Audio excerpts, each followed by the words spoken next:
तो hello back benchers, कैसे हो आप सब लोग। होप सबके आप सब ठीक होंगे। Welcome back to my channel the back benchers. Back benchers में एक बार आपसे आप सबका बहुत बहुत स्वागत है। ओके, सो अपनी उस जर्नी को वापस कंटिन्यू करते हुए, एज हमको पता है कि पेपर आने वाले हैं। ओके, सो कल हमने जैसे पढ़ लिया है फर्स्ट चैप्टर, हमने यूनिट फर्स्ट कंप्लीट कर लिया। एक्चुअली काफ़ी ज़्यादा लंबा हो गया था, इसलिए मुझे लगा नहीं था कि आप शायद बोर हो जाओगे, इसलिए मैंने उसको दो पार्ट्स में जाके डिवाइड कर लिया। आई होप कि आपने नहीं देख लिया होगा। अगर आपने नहीं देखा होगा तो जाके अभी जाके चैनल में जाइए, चैनल की प्लेलिस्ट में जाइए, जिसकी मैं आपको बताइए हर एक सब्जेक्ट की अलग अलग प्लेलिस्ट बनाई हुई है। ठीक है, so English connection, English and communication skills BEVA 182 की जो ये चैनल प्लेलिस्ट है, आप उसमें जाके देख सकते हो। यूनिट वाइज पूरे आपको क्रोनोलॉजिकली चैप्टर मिलेंगे, जिसमें कि हमने फर्स्ट चैप्टर कर लिया हुआ है। फर्स्ट चैप्टर के दो पार्ट हो चुके हैं। ठीक है, और आज हम पढ़ने वाले हैं अपना second chapter and third chapter, जिसमें फर्स्ट मॉड्यूल हमारा कंप्लीट होने वाला है। अंडरस्टैंडिंग कम्युनिकेशन जो हमारा फर्स्ट मॉड्यूल है इंग्लिश कनेक्शन बुक का, जो फर्स्ट मॉड्यूल उसमें 3 चैप्टर हैं: प्रोसेस ऑफ कम्युनिकेशन, ग्लोबलाइजेशन और वर्बल कम्युनिकेशन। जो प्रोसेस ऑफ कम्युनिकेशन मैंने आपको बताया था कल कितना ज़्यादा इंपॉर्टेंट रोल प्ले करता है प्रोसेस ऑफ कौन सा, प्रोसेस ऑफ कम्युनिकेशन। ठीक है, सो वो हमने ऑलमोस्ट कंप्लीट कर लिया है, कंप्लीट एक्चुअली हो ही गया। ठीक है, सो आज हम पढ़ने वाले हैं फर्स्ट मॉड्यूल के second chapter, that is globalization और verbal and non verbal communication. ठीक है, सो यहाँ पर इस सेकंड चैप्टर जो ये भी काफ़ी ज़्यादा इंपॉर्टेंट रोल प्ले करता है। ओके, क्योंकि इसमें से भी आई थिंक 1 या 2 क्वेश्चन आ ही जाते हैं पेपर में, इसलिए इसको हमको बिल्कुल भी लिटरली नहीं लेना। बट इसी कंपेरिजन में जो है ग्लोबलाइजेशन, जो ये चैप्टर है, इसमें बिल्कुल भी ये आपको बहुत ज़्यादा सीरियस लेने की जरूरत नहीं है। इसमें देखो सिर्फ आपको अपने नॉलेज के लिए पढ़ना होगा। वैसे आप देखो हमारे सिलेबस में जो भी कुछ दिया हुआ है हमारे नॉलेज के लिए दिया हुआ है यार, हमको उसको सीरियस लेकर पढ़ना चाहिए, राइट। बट फिर भी मैं आपको ऐसे बता रहा हूँ कि अगर आपको ज़्यादा शॉर्ट में पढ़ना है, अगर आपको ज़्यादा लिमिट में पढ़ना है, आपको पता चाहिए इंपॉर्टेंट क्या है। सो इसमें इस चैप्टर में से सिर्फ 2 ही क्वेश्चन इंपॉर्टेंट होने वाले हैं, दैट इज जो हम अभी पढ़ने वाले हैं आगे जाके, कि टेक्नोलॉजी का यूज़ क्या होने वाला है हमारे एजुकेशन सिस्टम में। एंड सेकंड है कि what is globalisation, what is global village. ठीक है, सो आपको ग्लोबल विलेज वाला जो क्वेश्चन है काफ़ी ज़्यादा लंबा है, थियोरेटिकल है और इतना ज़्यादा इंपॉर्टेंट भी नहीं है, मैंने पूरी तरह से चेक किया था अभी। ओके, सो वो अब मुझे लगता नहीं कि वो पेपर में आएगा भी कभी, तो आपको वो सिर्फ गूगल से देख लेना एक बार, राइट। एक बार गूगल से ऐसे डेफिनेशन वगैरह चेक कर लेना कि what is global village and what hand communication process वगैरह वगैरह।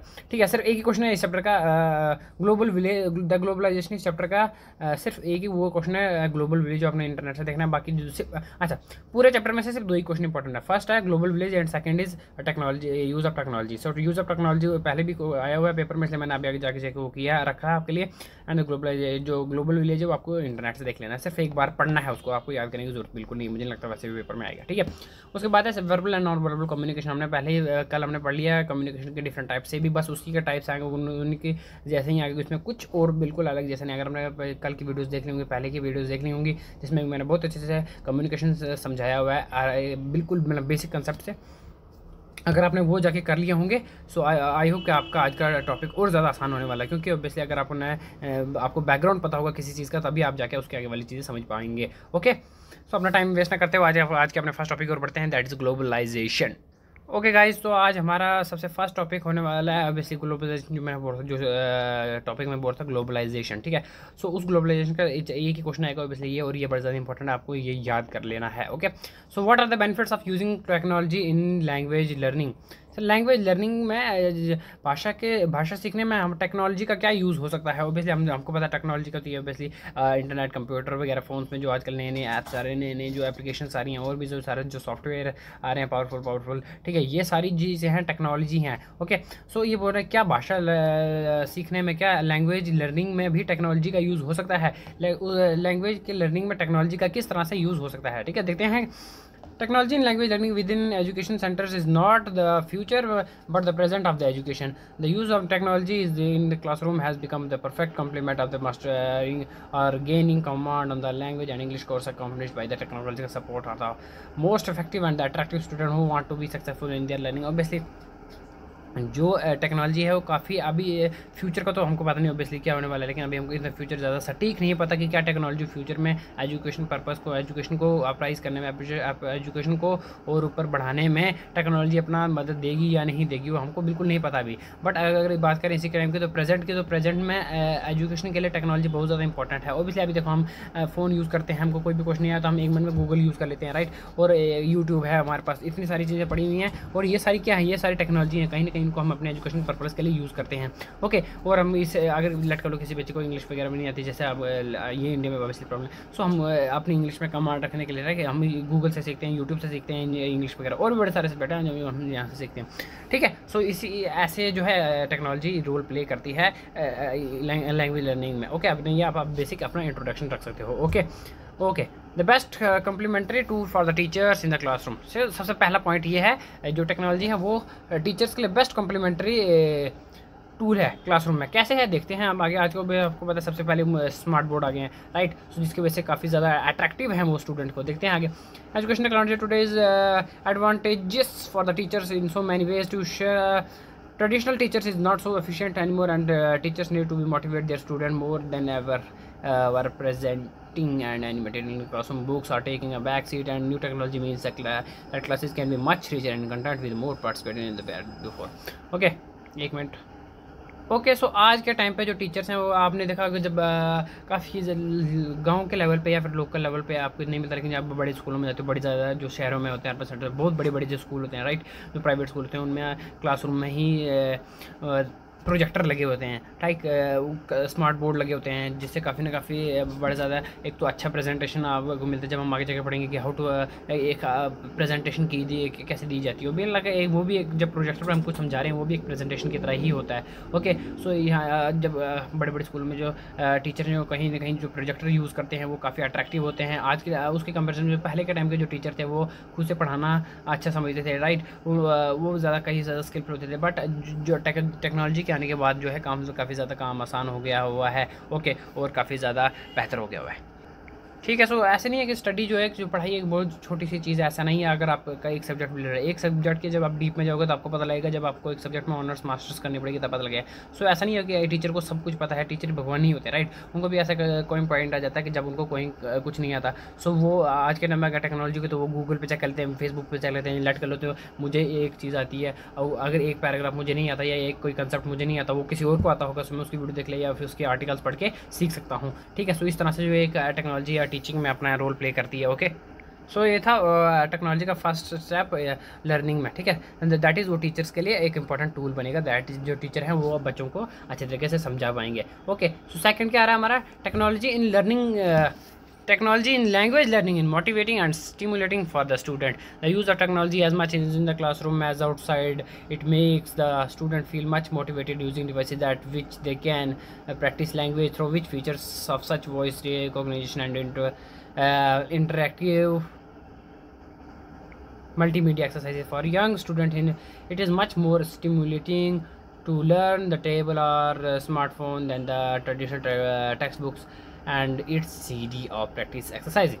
Technology in language learning transforms students from the passive recipient to active learners, and also allows more profound to the enriching linguistic impression. Student can study their English course using a variety of comprehensive apps which they are able to synchronize even without the internet. अच्छा, सो यहाँ पर बता रहा है सबसे पहले उन्होंने technology का यूज़ लैंग्वेज लर्निंग में उन्होंने टीचर्स के लिए बताया। ठीक है, उसके बाद जो सेकंड नंबर पे किसके लिए बताया, स्टूडेंट्स के लिए बताया। स्टूडेंट्स के लिए कैसे बताया कि अगर लेट कर लो अभी हमको कुछ पता नहीं है, जैसे हमको कोई टॉपिक नहीं पता, हमको कोई बुक समझ नहीं आ रही है वगैरह नहीं आ रही है, सो आज के टाइम पे यूट्यूब पे अवेलेबल है। सो एक स्टूडेंट उसको वहाँ से देख लेता है, obviously by the use of, by the channel of, by the medium of, by the presentation of, by the platform of किसके फ़ोन, स्मार्टफोन्स वगैरह। ठीक है, अगर हमको आज कोई चीज़ नहीं आती तो अब लेट को लब कोई जैसे डेंसिटी याद नहीं हो रही है या फिर कोई कंट्री की कैपिटल्स याद नहीं हो रही, राइट, सो हम आजकल यूट्यूब पे देखते हैं कि tricks to remember capitals, right, so वो आ जाती हैं वीडियोस जिसमें कि लोगों ने ट्रिक्स करके बताई हुई होती हैं जो काफ़ी ज़्यादा अट्रैक्टिव होती हैं और ज़्यादा ईजी लगती हैं हमको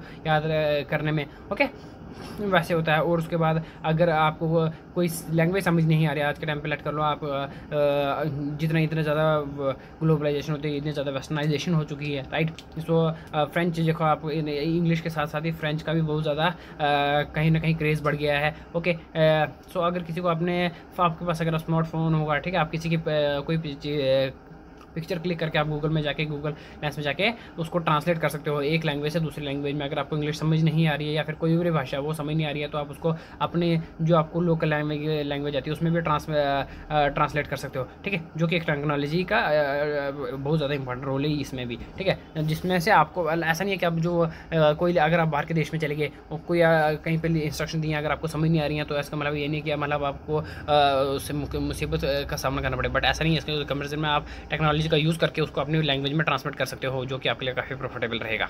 सो हमने टेक्नोलॉजी के 2 स्टेप्स पढ़ लिए, ठीक है। Is one of the managing two important tool for the teachers. Second है for the students, and third यह है ease in managing and monitoring student progress, making keeping list of groups of students, managing course, evaluating students with a test and exam, and many other tasks which are administrative in nature and these days managed. They think of online education platform which offer immutable functions tolerated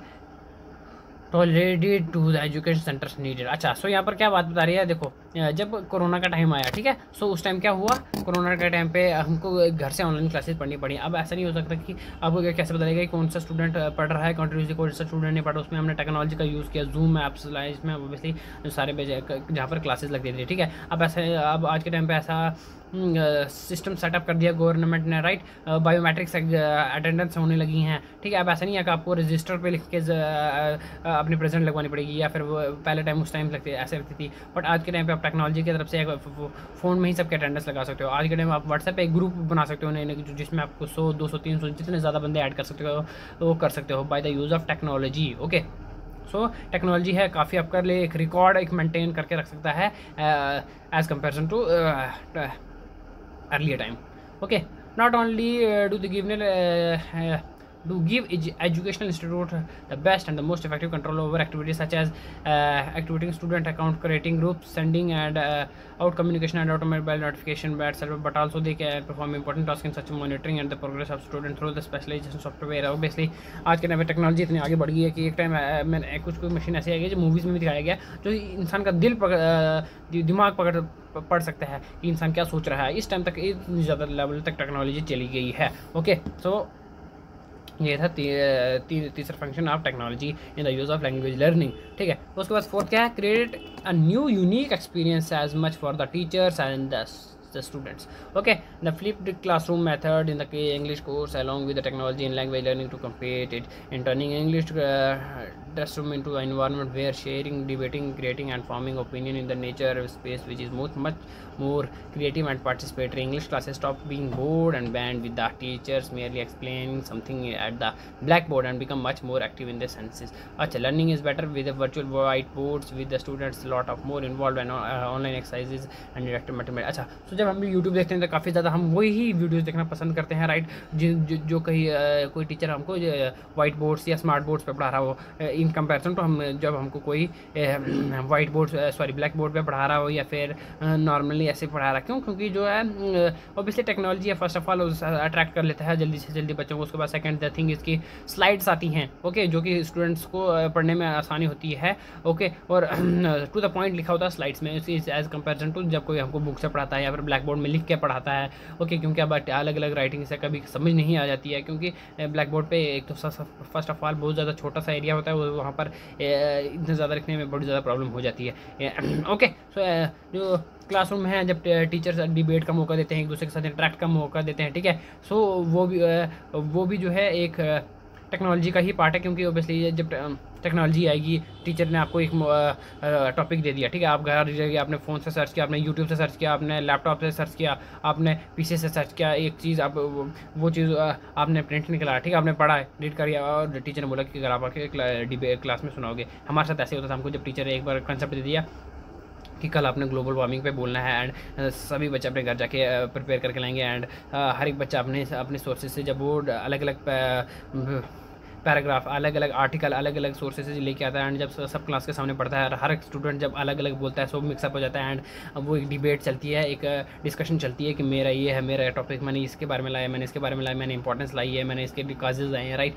सो वो काफ़ी ज़्यादा एक अच्छा role play करती है। उसे first of all सबके जो पॉइंट्स हैं वो मिक्सअप होके एक अच्छा पैराग्राफ, एक अच्छा आर्टिकल, एक अच्छा ऐसे बन जाता है, मतलब वो एक अच्छा इंट्रोडक्शन, एक अच्छा टॉपिक बन जाता है, राइट। उसके बारे में जैसे मैं एग्जांपल के तौर पर बता रहा हूँ, ठीक है। सो इस तरह से जो टेक्नोलॉजी है वो काफ़ी ज़्यादा अपना रोल प्ले करती है लैंग्वेज लर्निंग में। एज कम उसके साथ साथ में वाइट बोर्ड्स भी हैं और भी ज़्यादा स्मार्टफोन्स आ गए, नॉट ओनली वाइट बोर्ड्स, ठीक है, जब हम ऑनलाइन पढ़ते हैं, ठीक है। उसके बाद ये भी आप अगर चाहो तो लिख सकते हो, promote interactivity and collaboration with learning the use of technology allows student to become much more creative and participate in the classroom. They prepare a basic knowledge about outside classroom, engaging with all the content in the course. When they arrive to the classroom, they share this knowledge with the rest of the students and the teacher demonstrate what they have learned and reinforce their coordination. देखो अभी मैंने वही बताया कि जब teacher आपको कभी कोई टॉपिक दे दे और आप घर से प्रिपेयर करके लाओ और जब आप वही टॉपिक आके स्कूल में सबके सामने प्रेजेंट करो, सो काफ़ी अच्छे वे में आपकी डिस्कशन होती है, जो दूसरे बच्चे हैं वो सुन रहे हैं वो भी उससे उन टॉपिक से उस आपके टॉपिक से कुछ ना कुछ लाइन नोट करेंगे और अपने वाले नोट्स में ऐड करेंगे, जिससे काफ़ी एक अच्छा टॉपिक तैयार जो होके आ जाता है आपके सामने। और ये भी टेक्नोलॉजी का काफ़ी अच्छा रोल है लैंग्वेज लर्निंग में। ओके गाइस, सो यही था, एक ही क्वेश्चन था ऑब्वियसली इंपॉर्टेंट, टेक्नोलॉजी का क्या यूज़ है लैंग्वेज लर्निंग में ग्लोबलाइजेशन चैप्टर से। और हमारा नेक्स्ट चैप्टर आ गया है verbal and non verbal communication, ठीक है। देखते हैं इसमें क्या क्या होने वाला है। तो ये सबसे पहले अगर आपको verbal and non verbal communication के बारे में सीधा इंट्रोडक्शन आ गया या फिर कोई भी क्वेश्चन आया वर्बल नॉन वर्बल कम्युनिकेशन के, आपने सबसे पहले यही लिखना है। ये आपका एक इंट्रोडक्शनरी पार्ट होगा जिससे आपका एक अच्छा इंप्रेशन पड़ेगा एग्जामिनर पे, ठीक है। सो पढ़ लेते हैं verbal and non verbal communication क्या होता है। Verbal communication is perhaps that the most obvious and understood mode of communication, and it's clearly a powerful tool in communication toolbox. Put similarly, verbal communication is the sharing of information between two individuals using words.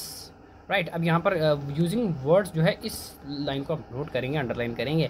Verbal communication is powerful tool and it made even more powerful when paired with the listening and the non-verbal communication. सो यहाँ पर verbal communication जैसे मैं आपके साथ इस time बात कर रहा हूँ वर्ड्स के दौरान, नॉट लिख के, ठीक है। अगर मैं लिख के आपको लेटर लिख लूँ या ईमेल लिख दूँ वो होगा नॉन वर्बल, बट अगर मैं आपके साथ ओरली आपके जैसे हमने कल पढ़ा था ओरली, तो वैसे अगर मैं वर्बली आपके साथ वर्ड्स के द्वारा आपके साथ कम्युनिकेशन कर रहा हूँ, बातचीत कर रहा हूँ, ठीक है, सो उसको बोलेंगे verbal communication. Okay, non verbal communication क्या होता है देख लेते हैं। Non-verbal communication is the non-linguistic transformation of information through visual, auditory, tactile, and kinesthetic physical channels. Non-verbal communication is the transformation of message or signal through a non-verbal platform such as eye contact, facial expression, gestures, posture, and the distance between two individuals. Multi-channels characterize this form of communication, and scholars argue that non-verbal communication can convey more meaning than verbal communication. अच्छा, non-verbal communication मतलब वो हो गया कि इशारे, ठीक है। सो आप वन वर्ड बोलूँगा मैं आपको इशारे, जैसे मैंने आपको कल ही बताया था कि जब हमने डिफरेंट वे ऑफ कम्युनिकेशन पढ़ते थे, जिसमें हमने गेस्चर्स के बारे में पढ़ा था कि किस तरह से जब एक शरारती बच्चा जब घर में गेस्ट आते हैं तो माँ बाप उसको गेस्चर से ही, इशारों से ही किस तरह से उसको मोड़ते हैं। जब मतलब कुछ ऑब्वियसली आज के टाइम पे भी हमको जब कुछ गलत कर रहे हो तो हम ऐसे ऐसे करें, नहीं ये होता है, नहीं का साइन होता है, ये होता है, यस का साइन होता है, ठीक है। पी के मूवी आपने देखी होगी, उसमें उसने बताया हुआ है कि आमिर खान सर बताते हैं कि किस तरह से जो अलग अलग फॉर्म होती है एक्सप्रेशंस की, राइट। हम आगे जाके अभी पढ़ेंगे, मैं बता दूंगा आपको। Explain the concept of verbal communication. भाई साहब ये इंपॉर्टेंट, बहुत ज़्यादा इंपॉर्टेंट क्वेश्चन है, इसको आप लेटर ले जाएंगे और इसको आई होप कि आप पक्का याद करके जाएंगे, ठीक है। The verbal communication is a type of oral communication wherein the message is transmitted through the spoken words. Here the sender gives words to his feelings, thought, ideas and opinion and express them in the form of speeches, discussions, presentations and conversations, ठीक है। सो verbal communication एक ऐसे conversation का type है obviously, जो मैंने orally, जैसे मैंने आपको इस टाइम आप मुझे देख रहे हो, मैं आपको साथ बात कर रहा हूँ, मैं आपको बोल रहा हूँ और आप मुझे सुन पा रहे हैं through the channel of, through the medium of, through the language of words, right. आप मेरे शब्द सुन रहे हैं और उसी के पीछे उसी से हमारी कम्युनिकेशन हो रही है इनका, ठीक है।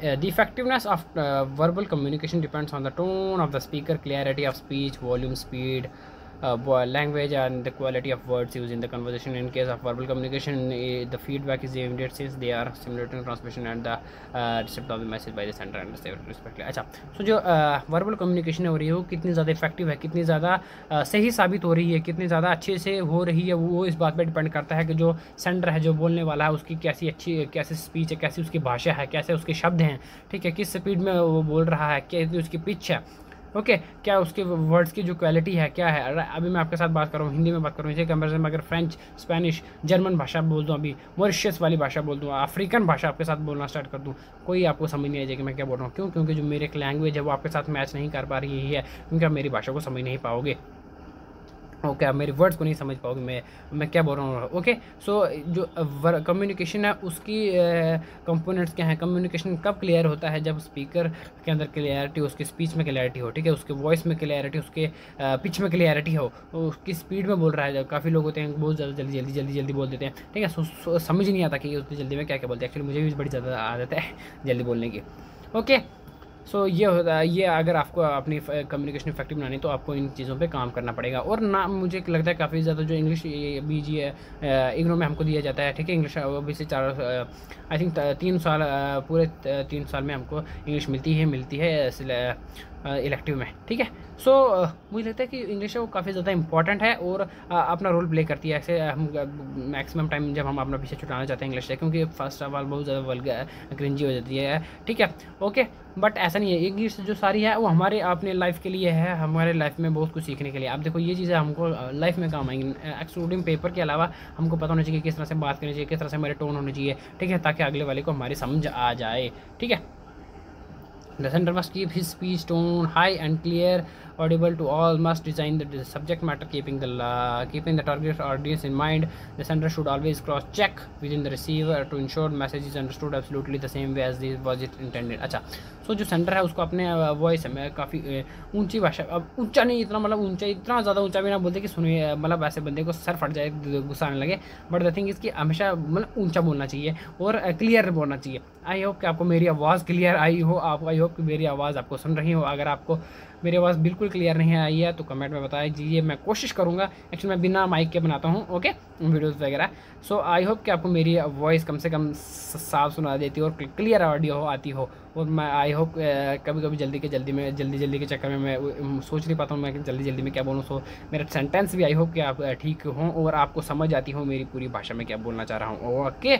सो ये चीज़ें सेंडर को जो बोलने वाला है उसको ध्यान में रखने वाली बात है। इसमें कुछ याद करने वाली नहीं है, सिर्फ इतना याद है जो बोलने वाला है उसको किस तरह से अपनी स्पीड में कंट्रोल रखना, क्या लैंग्वेज है, क्या होता है वर्बल कम्युनिकेशन। वर्बल कम्युनिकेशन का सिर्फ वन वर्ड इतना मतलब है कि बोलना यार, सुनाना। स्कूल में जब आप जाकर पोएम सुनाते हो वैसे वाला सुनाना है, और कुछ इसमें कुछ और नहीं है, बस इसको सिर्फ अपने दिमाग से लगाना है आपको, okay.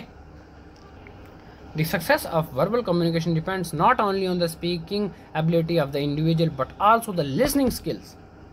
How effectively an individual listen to the subject matter decide as the effectiveness of communication. The verbal communication is applicable in the both form of informal kind of situation. अच्छा देखो यहाँ पर बहुत अच्छी बात बताई है, ना कि सिर्फ जो स्पीकर है जो मैं बोल रहा हूँ इस पर डिपेंड नहीं करता। मैं आपको अपनी पूरी कोशिश लगा के बोल रहा हूँ, सुन रहा हूँ, आप गाना सुनते हुए आप कहीं बाजार जनता रोड में हो या फिर एक ऐसी जगह पे जहाँ पर आवाज़ ही नहीं आ रही है, फिर और बड़ी सारी ऐसे रीजन्स होते हैं जिसकी वजह से क्या पता आप सुन ही नहीं पा रहे हो मेरी आवाज़, मेरी बात जो क्लियरिटी से, या फिर आप और भी बड़े ज़्यादा रीज़न मैं आपको बता रहा हूँ, ठीक है। उन सारी रीज़नों की वजह से अगर आप मेरी भाषा सुन ही नहीं पा रहे हो, मेरी बात सुन ही नहीं पा रहे हो, तो आप बोलोगे कि उससे भी हमारे कम्युनिकेशन के बीच में इफेक्ट क्या बैरियर्स आएंगे, राइट, उससे भी हमारे कम्युनिकेशन के बीच रुकावट आएगी, ओके। तो सिर्फ सक्सेसफुल कम्युनिकेशन करने के लिए नॉट सिर्फ जो सेंडर है, नॉट सिर्फ सेंडर के वर्ड्स, नॉट सिर्फ सेंडर की speech, but as well as उसके अगले वाले के जो सुनने वाला है उसकी लिसनिंग एबिलिटी पे भी उसकी लिसनिंग एबिलिटी पे बहुत ज़्यादा अच्छी होनी चाहिए। अब हम आगे जाके पढ़ेंगे कि लिसनिंग एबिलिटी क्या होती है, किस तरह से हम लिसनिंग स्किल्स होते हैं, ओके, हम आगे जाके पढ़ेंगे। बट द थिंग इज़ कि सेंडर के अलावा जो बोल रहा है, अब मैं कोई कंटिन्यूसली किसी को बंदे को बोलते जा रहा हूँ, समझाता जा रहा हूँ, कोई सुन ही नहीं रहा है, उसका इंटेंशन ही नहीं है सुनने को, या फिर कोई और कारण की वजह से वो सुन ही नहीं पा रहा है, सो उसमें क्या ही कर सकते हैं, राइट, उसमें सेंडर की क्या गलती है। सो इफेक्टिव कम्युनिकेशन करने के लिए दोनों तरह से स्पीकिंग एबिलिटी और लिसनिंग स्किल्स दोनों ज़्यादा ज़रूरी हैं, ठीक है। अब यूज़ ऑफ ओरल मोड, ठीक है, जो हम वैसे मैं आपको वर्बल मोड या फिर ओरल मोड बोल सकते हो आप इसको, ठीक है। सो किस चीज़ में यूज़ होता है वर्बल का, ठीक है। हम कभी लेटर भी लिख सकते हैं, एप्लीकेशन भी लिखते हैं, ईमेल भी लिखते हैं, सर वो तो हम लिख के भेजते हैं, फिर ओरली बोलने की क्या ज़रूरत पड़ेगी, ठीक है। सो देखते हैं, ऑब्वियसली अभी मैं आपके साथ बात करूँ तो ओरली बोल रहा हूँ, तो सबसे पहले यही हो गया इंपॉर्टेंस, ओके। अब हमने कल भी पढ़े थे डिफरेंस बिटवीन ओरल एंड, देखो बहुत ज़्यादा हमने पढ़ लिया। अब इस ये भी वही पढ़ने वाला है, देखो उसमें कुछ नया नहीं आने वाला है, देखना। use of oral mode, personal authentication is needed, that is example between an officer and his personal secretary, a journalist and his associate। obviously जब एक ऑफिस आए, एक बॉस है आपका, आपको आके कोई काम देगा, यहाँ पर आओ, ये फाइल आपने तैयार करके लानी है, ये करके लाना। अब ये तो नहीं बोले कितना नंबर लेने के, हाय मिस्टर शर्मा आप मेरे कैबिन में आइए, लिख के तो नहीं देगा, या व्हाट्सएप पे लिख के तो नहीं देगा, या फिर ईमेल नहीं करेगा उसको, या फिर लेटर तो नहीं लिख के देगा ऐसा, हाय मिस्टर शर्मा मेरे कैबिन में आइए जल्द से जल्दी और आप मेरी इतनी सारी फाइलें कंप्लीट कर देंगे, राइट। इंस्टेड ऑफ दैट इतना बोलने से अच्छा वो अपने पर्सनल बंदे को बुलाएगा, अपने एम्प्लॉयर को बुलाएगा और वो ओरली उसके साथ बात करेगा और बोलेगा कि भाई मुझे ये काम करके दे दो, ओके। या फिर जब एक जर्नलिस्ट अपने सोर्सेज से बात करता है, ठीक है, ओके। उसके बाद क्या है, और किस चीज़ में यूज़ होता है ओरल का, सोशल और Garage needs must be met. Speaking with visiting delegation warmth and personal equalities are called, for example group or team interaction। अच्छा, सो ग्रुप अब जब हम दोस्त यार जब मिलते हैं वगैरह वगैरह, तो ऐसा नहीं होता, वहाँ पर भी हम आज के टाइम में जब हम दूर दूर होते हैं, राइट। सो हम इंस्टाग्राम यूज़ करते हैं, ठीक है, फेसबुक यूज़ करते हैं, सो जिसमें हम एक दूसरे से चैटिंग भी कर सकते हैं। बट जब हम सारे एक साथ मिलते हैं, एक ग्रुप में मिलते हैं, कहीं हमको टीम मैच खेलने वगैरह हो जाते हैं, स्कूल में संडे के मैच लगते हैं, या फिर कभी शादियों में मिल जाते हैं, कहीं और जगह पे मिल जाते हैं सब, तो हम सारे एक दूसरे के साथ क्या ग्रुप में बात करते हैं, ओरली बात करते हैं, ठीक है। इसमें नॉट की इंस्टेड ऑफ चैटिंग वगैरह या फिर पत्र वगैरह नहीं लिखते या फिर ईमेल नहीं लिखते हैं उस टाइम, ठीक है। Executive and precious executed and precision are not mentally important, that is brainstorming for ideas, okay। Singh कुछ नहीं पढ़ा, सब टाइम वेस्ट है यार, ऑब्वियसली आपको ये सारी चीज़ें पता ही है, मैं क्या ही बता रहा हूँ आपसे, जल्दी जल्दी पढ़ लेते हैं। Situation demanded maximum understand, that is sorting out problem और डिफरेंस बिटवीन द इंडिविजुअल्स और between the two groups such as administrative and the student, ठीक है। जब किसी दो जुटों के बीच पंगा हो गया, राइट, सो उसको बोलते हैं कि आप बातचीत से ही हल कर सकते हैं इस मामले को, इंस्टेड ऑफ लड़ाई झगड़े से, ठीक है। सो यहाँ पर जाके दो गुट जो दो मेंबर अगर हम स्कूल के टाइम देखें गैंग वगैरह नहीं होती बच्चों के, ठीक है। सो ये मेरी गैंग है, ये मेरी गैंग है, या फिर इस क्लास का मैच वगैरह होते थे, या फिर ग्रुप या हाउस का मैच होता था, ठीक है। सो कभी लड़ाई होगी तो उनकी बात करी, एक दूसरे के साथ कैप्टन की बात कराई जाती है, एक दूसरे के ग्रुप के साथ बात कराई जाती है कि क्या मामला है, क्या वगैरह वगैरह, ठीक है। सो आपकी मीटिंग्स के लिए ये भी उसके लिए भी काफ़ी ज़्यादा ओरल जो है, oral mode of use, oral mode बड़े ज़्यादा यूज़ होता है, ठीक है। And atmosphere with openness is desired, that is talk between management and the workers. So ये उसमें कुछ बिल्कुल नया नहीं है, आपको ये सारी चीज़ें पहले से पता हो। अच्छा गाइस, वर्बल का मतलब सिर्फ ओरली नहीं होता, वर्बल का मतलब सिर्फ सुनाना ही नहीं होता, वर्बल का मतलब सिर्फ वर्ड्स नहीं होता, बट उसमें आप लेटर का भी यूज़ कर सकते हो, ठीक है। तो देखते हैं हम ओरल के अलावा लेटर्स जो है वो कहाँ पर यूज़ होते हैं, राइट। अच्छा, where information has to be stored and obviously आपको जहाँ पर आपने तो कहीं फाइल बनती है, केस बनते हैं, काफ़ी मूवीज़ वगैरह में भी दिखाया जाता है, सीआईडी वगैरह में, तो अगर किसी पे केस बना तो सालों साल पुराना केस वो फाइलों के चट्ठा इकट्ठा हो जाता है, और कभी उसी के क्रिमिनल पे उसी इंसान पे वापस अगर केस वगैरह बना तो उसकी फाइल्स निकाली जाती हैं, राइट। सो काफ़ी इन्फॉर्मेशन स्टोर करने के लिए, डेटा स्टोर करने के लिए, ऑफिशियल रिकॉर्ड्स को स्टोर करने के लिए रिटन मोड यूज़ होता है, ओके। उसके बाद किस चीज़ के लिए यूज़ होता है रिटन मोड, देखते हैं हम। reliability and validity for an ideas and are important, decision taken by group or action, ठीक है। जब एक कोई डिसीजन एक ग्रुप ने ले लिया, कि ऑर्गेनाइजेशन ने कहीं ग्रुप ले लिया, आपको एक नोटिस भेजा जाता है, हमको अगर लेट को जैसे कोई भारत सरकार है या फिर लेट को एजुकेशन डिपार्टमेंट है, ठीक है, हम अपने घर बैठे हैं, शाम को ऐसे करके सबकी मीटिंग लेके जो है एजुकेशन डिपार्टमेंट से एक ऑफिशियल लेटर आ जाता है, नोटिस आ जाता है कि भाई आपको कल से छुट्टियाँ पड़ रही हैं, ठीक है। सो उसमें भी रिटर्न आता है जिसमें आपको बड़े बड़े सेक्रेटरी के साइन होते हैं, ठीक है। उसके बाद verification and authentication ideas that memo from a superior about the accounting practices. उसके बाद objective references are important, research article and informative articles, ठीक है। अखबारें वगैरह हो गई, या फिर हम आर्टिकल्स वगैरह देख लेते हैं काफ़ी ज़्यादा जो हमारे काम के हो गए, ठीक है, जो वो भी रिटर्न मोड में ही यूज़ होते हैं काफ़ी ज़्यादा। और क्या है, written communication supplements oral communication, that is minutes of meeting, crucial decision and actions are to be considered plans and proposals, जो आपके क्या प्लान है, क्या आपका प्रपोजल्स है, आप बड़े बड़े ग्रुप मीटिंग्स में आ जाते हो, आप अपने प्रेजेंटेशंस लेके जाते हो। ओके, अग्रीमेंट में भी जब आप बात करो, कभी आप किसी के साथ अग्रीमेंट कर रहे हो, ठीक है, सो उसमें भी आप रिटर्न ही यूज़ करते हो, ठीक है। आप तो लिख के दे दे, मुझे लिख के दिखा, सॉरी लिख के दे दे अपना, मुझसे मतलब दैट इज़ यस, मैं अपनी बात बता रहा हूँ, कल को मैं चेंज नहीं होगा। अभी अब मैंने आपको बोले ज़बान दे रहा हूँ, मैं ही करूँगा, कल को मैं चेंज हो गया तो फिर क्या गारंटी है। बट अगर उसके बाद आप लिख के लेता है कोई आपसे, तो उसकी गारंटी होती है, क्यों? क्योंकि ओबियसली उसको स्टोर रिकॉर्ड कर सकते हैं। देखो ये सारी चीज़ें कहीं ना कहीं एक दूसरे के साथ इंटरलिंक है। Okay, communication is subject to review and reconsideration, that is good performance and appreciation. Personal presence is not required. Circulating a list of holidays for the organization to choose from routine good wishes at the year. अच्छा देखो, सो इसमें return mode एक और चीज़ में use होता है, that is आपको physically वहाँ पर अवेलेबल होने की जरूरत नहीं। जैसे कि मैंने अभी एग्जांपल दिया इन द किसका एग्जांपल दिया मैंने अभी आपको, हाँ, एजुकेशन डिपार्टमेंट का एग्जांपल दिया। जब कोई नोटिस आता है ऊपर, बोलते हैं ना जेडी ऑफिस से, सी ऑफिस से नोटिस आए हैं, ठीक है। जब नोटिस आता है तो उस ऑफिसर को, जो उस टाइम ऑन द स्पॉट का ऑफिसर, जैसे जो कोई जेडीओ है, आपका जेडीओ ऑफिसर है, उनको ऑन द स्पॉट आपके स्कूल में आके, आपके घर में प्रेजेंट होने की जरूरत नहीं, आपको आने का आके बताने की कि भाई कल से आपके ये स्कूल में ये रूल इम्प्लाई हो रहा है। दैट इज़ वो जब एक चिट्ठी लेके दे दें, एक साइन करके दे देंगे, वो आपके पास पहुँच जाएगी और आपको उसको इंप्लीमेंट करना है। क्यों? क्योंकि वहाँ पर उसके नीचे साइन है, ठीक है, रिटर्न में है, और आपको वो मानना पड़ेगा। दैट इज़ क्योंकि उसने लिख के दिया है और उस पर अपनी बात पे वो उसकी तरफ से ही है, ऐसा नहीं है कि कोई फेक आया, ठीक है। सो मतलब कहीं ना कहीं ये भी है कि उसको, उस इंसान को, उस पर्सनैलिटी को वहाँ पर फिजिकली आपके सामने प्रेजेंट होने की जरूरत भी नहीं पड़ती है। अगर उसने लिख के दे दिया तो भाई उसने बोला है।